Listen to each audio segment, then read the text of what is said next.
All right, finally doing a collab. Let me adjust this really quick. There we go. Mhm. Um, Finally doing our collab, man. This is gonna be fun. Um, Oh yeah, most so definitely. OKC Thunder and the Utah Jazz. Um, I think they're comparable in a lot of ways in terms of their rebuild, but I want to talk about the OKC Thunder because Sam Presti did it again, right? so, Yep. Second time around. Second time's a charm. yep, Or third time, but he may not need one, honestly. yep. I mean, the OKC Thunder are rolling. Second in the West. I think they're like a game behind Timberwolves after losing to Yeah. the Clippers. So I Mm. think they're a game behind Timberwolves for the number one spot, which is really impressive. I mean, I think they're like what 4 years into their rebuild, right? Or three or four? It three? Yeah, probably three actually, which makes it all the more impressive. Right, absolutely. Um, I mean, considering that Sam Presti he drafts Kevin Durant and then Westbrook and then eventually drafts James Harden. I mean, that is every single one of those players have I mean, Westbrook, Kevin Durant was an MVP. Hmm. Westbrook was an MVP, and I'm pretty sure James Harden got an MVP as well. I could be wrong, but pretty sure he got an MVP. Regardless, he's been in the conversation. He was in the conversation for years with the Rockets. Right. Yep. Absolutely. So, I mean, drafting three really amazing All-Star players is a pretty big accomplishment, and then he seems to have done it again. So, um, I mean, when Kevin Durant left, obviously Westbrook stayed, and then they eventually got Paul George. I think the year after Westbrook kind of carried that team through that year without Kevin Durant, and then they get Paul George. It seems like and then Carmelo Anthony as well. They got Carmelo Anthony, Paul George, and it seemed like Yep. another big three had formed, and they flamed out in the playoffs against the Utah Jazz. So, Yeah. Ironically enough. yep, Donovan Mitchell's first year, and they flamed out in that first year. So, um, Hmm. man, I mean, I can't believe that Sam Presti has done it again. Seemingly, because Paul George leaves. Well, he didn't leave. He got traded, right? And that trade really set Yeah. up the. Sorry, 1 second. Let me fix this a little bit. There we go. That trade really started their rebuild because they got Shea Gilgeous Alexander SGA through that trade, Yep. right? And Yep. he has The been. really the key piece for them. Oh yeah, yep, absolutely. And I think what really kind of propelled SGA was Chris Paul. Chris Paul being Hmm. with SGA, I think that really allowed him to grow a lot faster. Really just take that next step. Yeah. Because a similar thing happened when he went to Phoenix because Phoenix was not a playoff team led by Devin Booker. And Devin Booker was actually escaping all the blame up until CP3 got there. And then Yep. all of a sudden they became significantly better defensively. He individually became better defensively. Mm-hmm. His shot selection got a little bit better. And his passing sense also improved. So Chris Paul was the common denominator between both of them. Mm-hmm. And obviously up until they ended up trading him out. But Mm-hmm. that was really that big catalyst for Shea Gilgeous Alexander. And since he's in the MVP conversation right now and arguably top three, depending on how some people look at it and his value for their team specifically, he might be top one in some people's boards. But combining that with the myriad of draft picks that they've had and some which they still have, and Mm-hmm. obviously the big talk of the town is Chet versus Wemby, but Chet is in their court. And the biggest difference between even them last season and this season, it has Lou Dort gotten a little bit better? Yes. Has Mm-hmm. Shea tried to be the most magnificent version of himself? Absolutely. But Chet Holmgren, that pick, the value's up there. They're giving the young Kevin Durant comparisons from earlier on, which even further reinforces the fact that Press has been able to do it again. And Mm-hmm. it was one thing for people to sit there and say, you know, that he was that guy. But when you see the numbers actually start backing it up and it just looks so familiar, Right. the comparisons are really uncanny at this point. Mm-hmm. Absolutely. Yeah, and you mentioned Chris Paul going to the Suns. they actually, that first year, went to the finals. I mean, that's, I mean, I think that speaks volumes about how Chris Paul may have affected SGA and his growth. I mean, and I think we're seeing that now with SGA. I mean, he's in the MVP conversation. I think it's Giannis, Joel Embiid, and SGA, right? So yeah, realistically, that is impressive. And I mean, they're second in the West for a reason, right? So absolutely. yeah, I mean, and I think Chet Holmgren probably wins Rookie of the Year this year. It is insane how they got. I mean, your Kevin Durant's just don't come along very often. And did they find another Kevin Durant in your opinion? I mean, I was hesitant to say it at first because obviously, a lot of players get hyped up for no reason. We see it all the time. A lot of guys don't live up to the hype. We've had 1.5 million different, LeBron James comparisons. Andrew Wiggins was supposed to be him, and we see him flaming out and suddenly becoming, for lack of a better term, just washed. And he's in his late 20s, when most people are either entering their prime or already in their prime. right. I'm prepared to go ahead and say Chet Holmgren's numbers mirror Kevin Durant's enough to say he's done it again. Now, his health is going to be a big concern. Obviously, he did have the Liz Frank injury, which happened in it was the one Pro-Am game. Was it Rico? It wasn't a Rico Hines run. But when he was playing against Kevin Durant, not Kevin Durant, against LeBron, and right. stepped, and that was that one. Yep. And so they're giving him the Ben Simmons treatment in the beginning, right? Because Ben Simmons also ended up winning Rookie of the Year because, obviously he had the extra year, but Ben was also better built. And honestly, he kind of warranted the LeBron James comparison that he got. Now, did he pan out? Of course not. But the build, the size, the court vision, it was there enough for people to sit there and say, you know what, he might be that guy. But I think for Chet, he's already in his rookie season proving that Kevin Durant comparison was genuinely authentic. It was the genuine article. Right. And it's showing with all his numbers, from his shooting percentages to the way he plays the game to his offensive skill set. And that's something that's really uncanny. Right, absolutely. I think it shows a lot about his character and honestly his confidence in himself when he threw it up off the backboard, right? He didn't have any other play, so he threw it up off the backboard and caught it and dunked it. Like, that was from a rookie. Because, I mean, yes, does he have an advantage being in the NBA and being able to build his body and work on his body and eat right, and probably even had his own chef?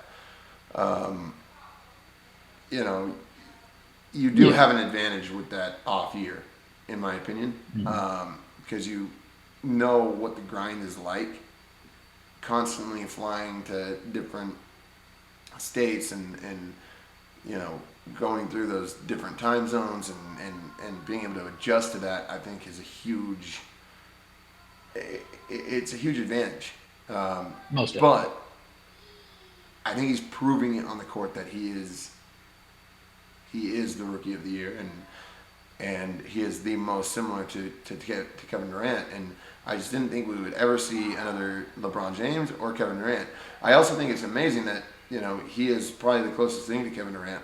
For a while, people thought it was Brandon Ingram, which, I mean, he might turn out to be that. Who knows? But I think with Chet, he is so similar, and he's taller. I can't believe that. I mean, I think he's going to give the Jazz real problems tonight. So I don't know how they're going to guard him.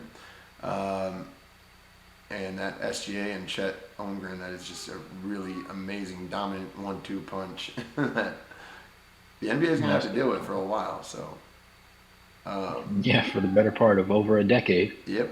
Bar injuries, because injuries always seem to get some people that we never hope they do. Right. So with any luck, though, we're going to see, honestly, the way they hyped up the Chet Holmgren, Wembanyama type situation was really interesting. And obviously, they don't have the same exact type of game, though they are generational talents in and of themselves. But it's just really nice to see them both thrive in their own situations And honestly, Chet's been the one that shined the most. Now, over the past week and a half, 2 weeks, I think the Spurs are kind of figuring out their Wemby situation to allow him to be the best player that he can be on offense and defense, instead of just, him being a defensive monster and then not getting touches on offense. Because to me, it's mind-boggling that somebody like that, who you spent the number one pick on, could end up, scoring less than 10 points in a game. To me, it's hard to find, to look me dead in my eyes and say that you can't find five good touches around the rim for him, at least. Because remember, his game's a little bit different from Holmgren's. But with Holmgren, it's a lot different because he can handle the ball. He can get aboard and go coast to coast. He can work with SGA, and their pick and rolls have been chef's kiss because not only can he go to the rim, right? He can always catch a lob, but he can also pick and pop with great efficiency. Right. And that's just a whole nother problem. And when you think about the fact that this rebuild is finally coming to fruition after like 3-ish years, I would argue the Jazz are probably like maybe a year and a half behind them right now. They're probably one piece behind, just because you could say Chet Holmgren kind of fulfills the Larry Markkinen role, though he is more of a creator off his own dribble. Absolutely. And the closest thing that the Jazz have to Shai Gilgeous-Alexander would probably be Colin Sexton. But at the same time, Sexton doesn't have the length and range to really be, number one, the same distributor that he is, but more importantly, that tier one bar none defender that Shai is. That said, it makes you think that there's still like one missing piece for the Jazz to really get over that step. But it's like, who do they want to give up right now, particularly because they're winners of, I believe, correct me if I'm wrong, but it should be 15 out of their last 19. So this is going to be really a big test game because that tells you how close you are to the Thunder or how far away you are. Right, absolutely. And that's a great segue to what I wanted to talk about next, is that the rebuild for the OKC Thunder has been so it's kind of like like you said, it's uncanny how similar the Jazz rebuild is to the OKC Thunder. You could argue that Larry Markkinen is that Chet Holmgren for the Jazz, and Colin Sexton is most similar to SGA. You were saying that they probably need one more piece. Do you think that's probably more like a Lou Dort? I mean, Lou Dort is a really just great lockdown defender, great perimeter defender. Do you think that they're missing that kind of a player, or is it more of a Walker? Because I'm wondering if Walker Kessler develops into, let's say, to me, I honestly think Rudy Gobert is a lot better defensively. He just, and he's made the Timberwolves, championship contenders now that he and Cat have that chemistry together. Do you think we're missing something like that, where we just need that Walker Kessler to develop, or do we need something like, a Lou Dort? I think the biggest thing for the Jazz right now to take that next step, now Chris Dunn is great because he does what the Jazz need in order to get into the playoffs, which in my mind, if you have a Walker Kessler, you have a John Collins, you have a Larry Markkinen. Those three guys can do a little bit of creating for their own shots, with the exception of obviously Walker Kessler. But for the most part, most of the shots come off of somebody playmaking for them and setting that table. So Colin Sexton has greatly improved in that area. And while he's not Shai Gilgeous-Alexander tier, he's still a lot better than he was when he was in Cleveland. Right. That said, Chris Dunn kind of fills in that gap and provides a great point of attack defender. But the issue with Chris Dunn is his shot-making ability hasn't really been as good as it was last season, which leaves a little bit of an offensive gap. So the biggest thing in the backcourt is you have to have a great tandem. If you have one that's really offensively heavy-based, which is likely going to be Colin Sexton, the other important piece is going to be that really strong defensive presence, which right now is Chris Dunn. Granted, he's only playing like 17 to 23-ish minutes, but like that's that really big moment right there. Now I think Keontae George, how he takes to watching Chris Dunn play is going to spell what his future on the Utah Jazz, but like within the Utah Jazz organization, is going to be, because that can either make him an untouchable piece or really expendable piece, because we all know he has the confidence, right? He picks pretty good shots. Right. Most of his shots do come off the catch when it comes to the three-pointers, and when he is in rhythm, he does tend to hit them more often than not. And his percentages have drastically gone up since when he was thrown into the fire and made a starter for 16 games. Those numbers, he was averaging like 34% from the field, 30% from three on 6 attempts. That's not good. That's a game killer. but he's drastically improved in his shot selection and just shot making departments. So I think really that next step for him is going to be getting a lot better defensively and becoming a less turnover prone and more efficient passer on offense. If he can get his assist to turnover ratio in check and really see the floor just a little bit better, I think that his ability to be that missing piece will definitely jump through the roof. Because in my head, it was a thing of Chris Dunn is a great starter right now because Chris Dunn can allow this team. It's like, how do I put it? It's kind of like, yeah, you can have a nice. It's like having a muscle car. Like you have all the gaudy things that look really nice, but you need a really high powered engine to get it going. Right. And right now, Chris Dunn he's like a nice engine inside of a Challenger.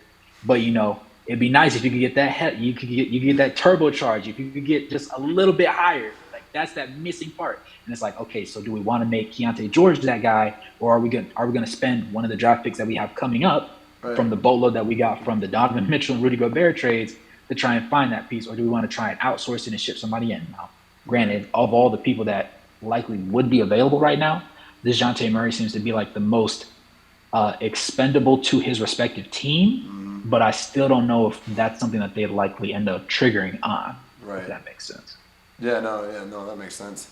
What about, I was thinking about Agbaji, Ochai is, I mean, obviously he's not hitting his shots, but I think he has the body type similar to Lu Dort. That's a really good one. So if he develops, I think that could be maybe that missing piece. I'm just wondering if maybe we have that missing piece somewhere on the bench that can develop. Just stashed away. Yeah, I can see that. Now, one X factor is definitely, like right now, obviously we have Collins starting and it makes sense. But if Collins' game doesn't drastically take a turn up, obviously we're paying a lot of money for a little less production, which isn't great, but he's definitely more serviceable right now than he was like 10, 15 games into the season. That said, I think between Taylor Hendricks and, like you said, Ochai, those are two really X-factor guys because Ochai plays really minutes behind the shooting guards and then Lauri Markkanen. And more often than not, if Lauri plays 30 minutes, that means he's getting probably 15 minutes from Lauri's role and then trying to make up the rest out of one of the guard spots.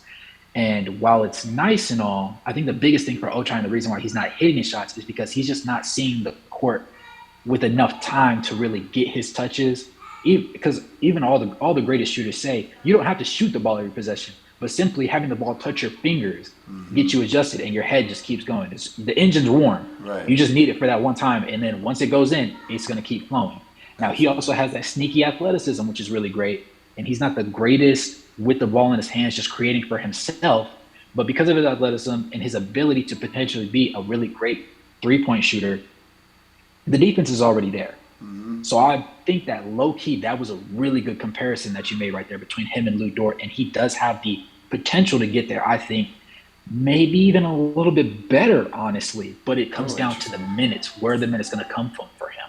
That's the biggest one, I think. Yeah, that's a good point because, I mean, as long as the Jazz are winning, you can't really mess up the rotation, right? And if he's not hitting his shots, and Will Hardy said this, he's like, hey, I'm going to go with what works, right? I don't want to put too tight a leash on somebody, but, if something's not working, I need to adjust to that and pull somebody out maybe a few minutes early.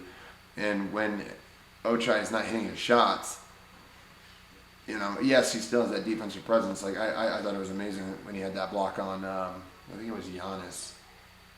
Had that block on, I think it was Giannis. But I think so, yeah. We were down by like 30 points, so it didn't really matter. But it was really cool that he blocked it, Just shows that he has that athleticism, that wingspan in order to be a really great defender. And you don't really get that with if he's playing shooting guard, if he can develop that, you don't really get that with a shooting guard. I think he's more probably like a 3, but if he can play shooting guard, my ideal scenario would be Colin Sexton would be point guard. If he can develop that just the floor sight, right? Being able to see the entire court and have that court vision to be, and he's really developing that. To his credit, he's really getting better at that. But if he can not perfect it, but get better by the end of the year, my ideal lineup would be Colin Sexton at point guard, Ochai at the 2, Simone Fontecchio at the 3, Larry Markkinen at the 4, and John Collins at the 5. Because and then you got a 5-out offense, and then you can sub out John Collins for Walker Kessler. That would be my ideal lineup. And then Chris Dunn could come off the bench and just lock those bench units that he's facing down, right? I mean, you're just not going to get many shots off against Chris Dunn when you are a second unit going up against a starting level point guard who can lock people down at the perimeter. So that would be my ideal lineup if it pans out that way. I think that would be an amazing lineup, not only offensively but defensively as well. Yeah, I can definitely see that. That does make a lot of sense, and honestly, it's really reasonable for them to run it because the most important thing is going to be the fit of the players on the court. And one thing that a lot of people don't talk about, a lot of people see, yes, the Jazz are winning games. Yes, they turned their season around. They were trash before, and now they all of a sudden learned how to play basketball. No, they weren't trash before. They had the wrong lineups being played on the floor, and once they put the puzzle pieces together, now you have a beautiful picture to look at. And it's right. Like, now it's here. It was really there the whole time, and that's I predicted them as high as the 6th seed. Mm-hmm. Now it might be. I'm not sure if it's going to be completely in reach, but it's also not out of reach because winning 15 out of 19 is insane in and of itself. But after you start the season as rough as they did, to simply right there once the trade market starts hitting and all the rumors come out, all of a sudden everybody knows their role. Everybody's hitting their things. John Collins is playing better defensively. All of a sudden, everybody knows the defensive schemes on offense. They're running plays and actions properly. The chemistry is there. Mm-hmm. That's one big thing because you can't teach chemistry. It's either there or it's not. Right. And it's like that's one of the biggest things that a lot of people don't pay attention to when it comes to assists because the Jazz are assisting by committee, which is what makes like guys like Kelly Olynyk so. It puts you on the fence because, like, do we want to trade him? Because if we trade him, we have to make up for that ability to make assists and that playmaking sense on the bench. And it's like, who's going to do it? Keontae's not ready. Right. Jordan Clarkson wasn't efficient when he was a starter doing it. It's not going to be Walker Kessler. And it's like, okay, so what are we doing here? Right. But in the sense of the lineup that you just created, it would end up moving Chris Dunn, obviously, to that second unit, which would allow him to be that playmaker. Yep. And honestly, I love Chris Dunn alongside Keontae George. Absolutely. Because even in the preseason, when Keontae was nervous and didn't have like that level of confidence and understanding of what his game and his role and his niche was on the court, it was Chris Dunn that was sitting there backing him up the entire time, telling him, shoot the ball. I don't care if you miss, right? We can get a stop on defense, but I need you to be comfortable shooting the ball. Forget a miss. And that's why I think low-key, during his starting stint, it got a little bit rocky really bad because he wasn't afraid to shoot. Right. But it also wasn't going in. Yep, it's like, okay, so we want you to shoot, but we don't want you to shoot us out of the game. Like if it's not hitting, it's calm, get a cool 2 to 3 shots a quarter. If you end up shooting 3 of 12, 4 of 11, we'll live with that. Right. But don't shoot 15 shots and hit 3 shots. That's going to be dangerous because Lowry takes like 14.5 apiece. Like every game, so you're shooting more shots than him and making less. You're negating his positive effect. But I mean, he's definitely making strides, and I think eventually having the liberty to have Chris Dunn on the bench alongside mentoring him and being on the court with him to help him just go through the progressions of that growth stage. Because you also understand that Chris Dunn is 28, 29 right now. So he's about to hit his 30s. So he's a little bit outside of the timeline window, if you want to call it. So he's not going to be an elite player, years down the road that's going to bog up minutes and take minutes from guys. But he's also not going to sit there and complain because he wasn't complaining at the beginning of the season when he saw no minutes. Right, absolutely. So he's going to be completely understanding. And now we see THT in that role. And even with THT sitting on the bench and potentially being a big piece that could be in a trade coming up before the deadline, he's still there for everybody. And that's one thing you can't teach because there's so many teams that are in bigger market areas. All the guys, you have like 2 or 3 guys that have really big inflated egos. And that everybody else circles around them. But with the Jazz, it's like, yeah, you have your Jordan Clarksons, but he's not a super egotistical, it's my show, do it my way kind of guy. He's kind of like a pretty boy in a way. Like, Right. look at my style, look at my swag, this is what I do, but he's also not going to sit there and be complaining and moping around the court if Right. things don't go his way. Similar with Colin Sexton. Colin Sexton's thing is he's been known as the young bull since high school because he goes one speed. He just sat there this season and said, hold on, I need to get better if I want to continue to play this game the way that I want to, especially post injury. He still has the speed and quickness, but he added change of pace. And that makes things a lot different because now he can survey the floor as he's on the drive. He can hit it in and out dribble, real nice and slow, hesitation, boom, downhill, sees Fontecchio in the corner, darts it to him, sees Collins in the opposite corner, darts it to him. Or if the layup's there, go ahead and take a layup. If you know the ref's going to call a foul, get that foul call. And Right. the system's just working so much better now. And Right. that's why the chemistry's so almost borderline perfect. That's what makes me think that they might be a lot closer to where the Thunder's point is right now than I originally thought they were at the beginning of the season even.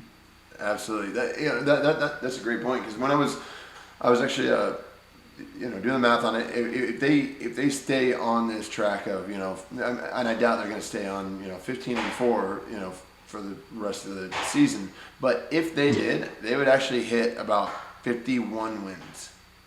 Yeah. This season, which would be insane. That would be. I mean, most seasons that's a top 4 seed in the West. Mm-hmm. This year, the West being so loaded. I mean, obviously, I think OKC, Thunder, Timberwolves, OKC, and Denver are probably running away with it. But I don't think that anyone in the West is going to reach 60 wins. Yeah, I don't. I mean, I think there's gonna be a couple 55-ish win teams, or at the very least with the ability to be. Right. What they do or not is entirely on like season injuries, whatever the case may be, matchups, whatever. And rest. Like rest has become a really big thing for a lot of teams. Like it's not so much the matchup you have because if teams are really evenly matched, but one's playing on the tail end of a back-to-back, come fourth quarter, dudes is breathing heavy. The conditioning, you're conditioned, but like it's different. It's different because now you're playing your 80th minute in a 2-day span, and you're going 100% intensity the entire time. It's gonna wear on guys. Yep. And so I think that they had me shaking a little bit when we got about a third way through the season, right before the streak started, and they had 9 wins. Right? Yep. Being borderline 9-17, 9-18, 9-19 is not good. Yep. Especially if you want to be a playoff team. And since I predicted them to be the 6th seed, it was like, is this something that's still attainable? And I really started shaking a little bit. I was like, maybe I don't know ball. Maybe I don't know basketball at all. I'm just saying stuff. I'm just a content creator. I just sit and I got my jerseys behind me to give me credibility, and I just don't know what I'm talking about. But then they finally ran the lineups more so than I expected them to, with the exception of Fontecchio, because I did not expect him to burst on the scene and make the transition from the EuroLeague to the NBA so seamlessly this season specifically, considering he did battle foot injuries and just was still getting acclimated to the game last year. I didn't think this season he was just going to put it all together, but he did. And credit to him, he's earned that spot. So much so that even on nights where the other night he went 0-5 from the field, but he was still able to play 31 minutes because the defense was there. Right. Even though he's not as fast as a lot of guys, he's more disciplined than most guys. Discipline on defense is more important than athleticism. Athleticism, yes, it allows you to recover, but discipline keeps you from getting caught out of position. Right. And that was a big thing in the beginning of the season. We had guys getting caught out of position, guys cheating too far out, guys didn't want to be completely honest in their zones. And Fontecchio is that. He also rebounds pretty well. And he's low-key a good playmaker. Even from a hockey assist to actual assist ratio, he does a lot of other things well when his shot isn't falling. And honestly, that was a really key piece for this run, low-key, that a lot of people won't pay attention to because obviously we have Lauri Markkanen being the sole all-star for the team. And then you have Colin Sexton, and everybody's like, oh, Colin Sexton can hoop. It's like, oh, but like now that's the dynamic duo. And between Chris Dunn and Fontecchio playing, honestly, in a way that a lot of analysts never predicted, that has afforded them the ability to possibly get back into the playoff race and not just be a playing team. Honestly, their 6th seed rate is still alive in my mind. Yeah, absolutely. And I think that injury may have actually helped Fontecchio to learn to adapt to life in the U.S., and I think that actually might have helped him understand more of the culture, and I think it made him more comfortable, to be honest. Mhm. The other thing that I think that a lot of people overlook is the fact that Will Hardy is having Walker Kessler off the bench to replace John Collins, but he's having Walker Kessler at the corner three, right? Where he is able to knock that corner three down. So you have to, as a defender, you have to respect that so it provides spacing. Well, if you're not respecting his 3-point shot, he can cut to the rim from the 3-point line Yep. from the corner three. Lob target right there. Right, Yep. exactly. So I Head full think, of steam. right, and going back to the chemistry part, what I'm seeing is a lot more no-look passes, and that shows that they have that chemistry, that they know where each other is going to be. And you can just see the chemistry is there. You can see that they are connected in a way where they weren't at the start of the season. And in all fairness, a lot of these guys are playing in their second year together, and then John Collins comes in and changes the entire rotation and changes the entire game plan. Like, you got to figure out all of that. So I understand why they struggled to start the year. I think that this is very legitimate. It's a big enough sample size where, 15-4 is a big enough sample size to see, okay, this team is that good, and I think that if they beat the OKC Thunder tonight, I will honestly call them contenders, because that would Really? mean that they beat. Well, I mean, if you think about it, so yes, Bucks were without Damian Lillard, but they still had Giannis, they still had Chris Middleton, they still had Brook Lopez. You're telling me that the Bucks, who won a champion, the only one that is technically missing from that championship team is Drew Holiday. Other than that, they have their championship team right there. They also have Jay Crowder, which, Jay Crowder's a really great defender and a really great shot maker. They have so much talent on that team. You're telling me that they need Damian Lillard to beat the Utah Jazz? In terms of who wins, who do you think wins tonight? I think these are two teams that are on a similar path. They really mirror each other. We talked about that.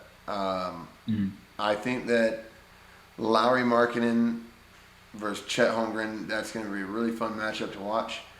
Colin Sexton versus SGA, that's also going to be a really fun one to watch. You can see Colin's enthusiasm, and he's just so fired up every time. Like when he gets when he got that 8-second violation against I think it was the Clippers earlier in the year. I think that's the game that the Jazz won and got to 500 by being 1-1. But he got that 8-second violation, and he was just so pumped. He lost his mind. Yeah, and got the Jazz fans so, just hyped up. I think that's going to be a fun matchup to watch. I don't know what we do about Lou Dort, though. I think Lou Dort can. I think Lou Dort can shut a lot of people down. I will say that Jordan Clarkson seems to be totally unfazed by Lou Dort, so that might be the X factor there. But what do you think is going to happen tonight? Who do you think wins tonight? Okay, so with the Thunder having played a back-to-back and the Utah Jazz not playing one, I'm wondering how much the Warriors game being postponed actually affects them. That's going to be the number one thing for me.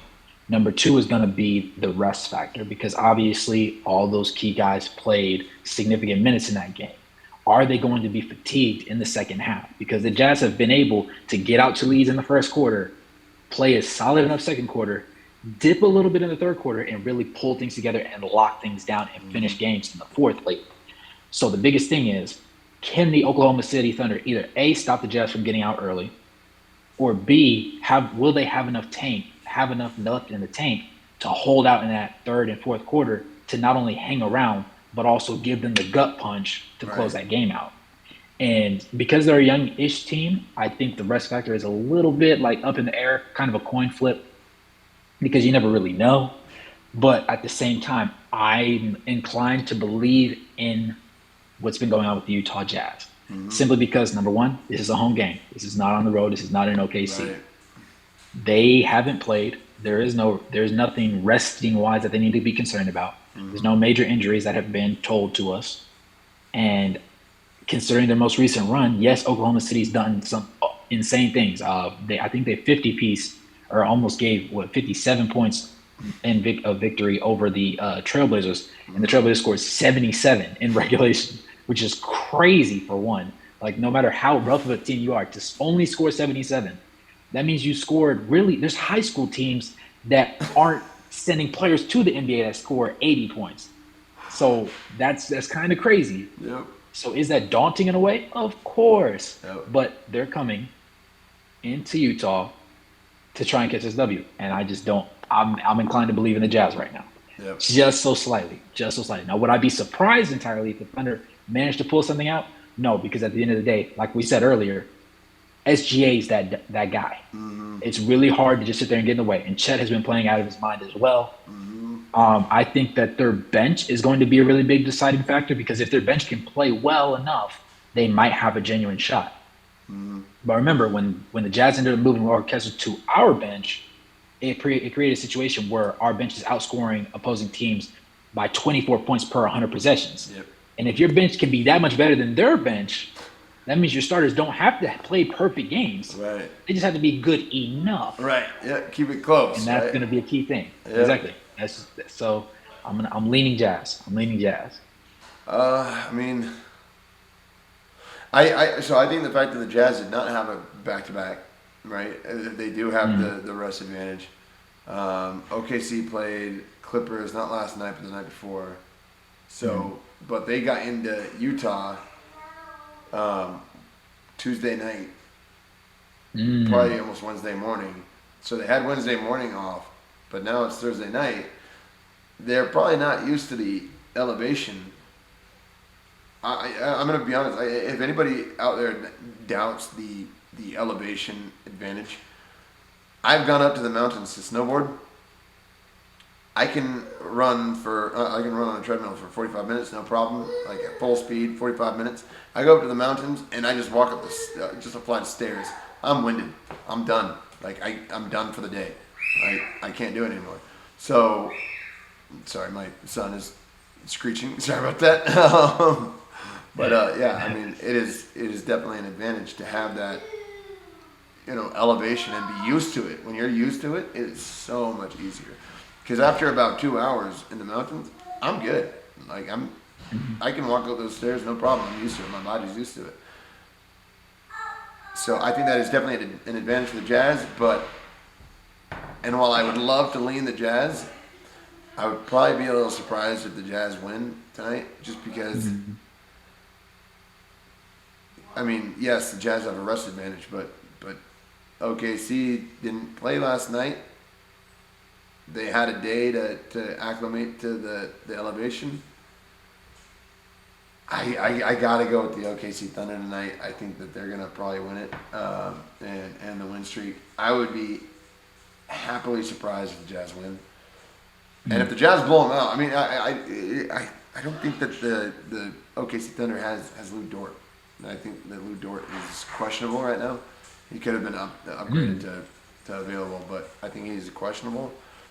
And in that sense, when I think about the injury report, I think that maybe the Jazz can pull it out. So I'm 50-50 on it, man. I can't say yes or no right now. Yeah, really could go either way. I just lean the Jazz just because of how much more as of late they've been consistent on the road. But at the end of the day, I think they're like 6-15 on the road. So you're kind of like, is this really who you are when you go to other people's homes? But in Utah, right? Right. This is what they do. They win games.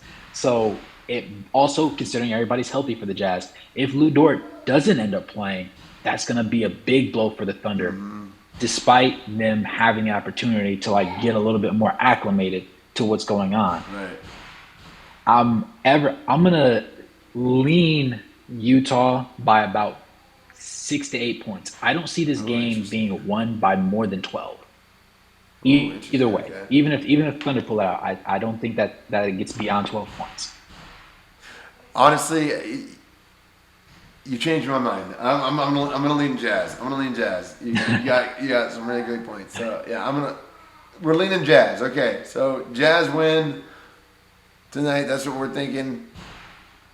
And man, thank you so much again for doing this collab. It was really fun. Oh, for sure. We definitely got to do it again.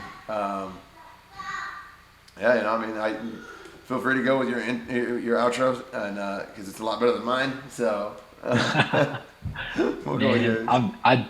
if you do it enough times, it just rolls off the tongue smooth like butter.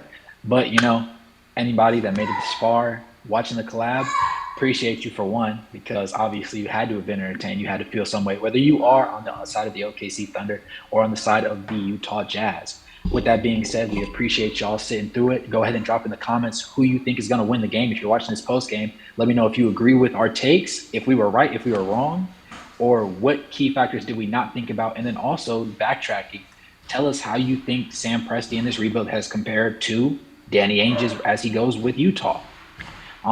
With that being said, we appreciate y'all tuning in this video. As always, it's your boy Ray Coops, and I got Lee with me. And as always, good morning, good evening, good night, no matter where you guys are on the globe watching. Thanks for tuning in. We'll catch you guys in the next one. Peace.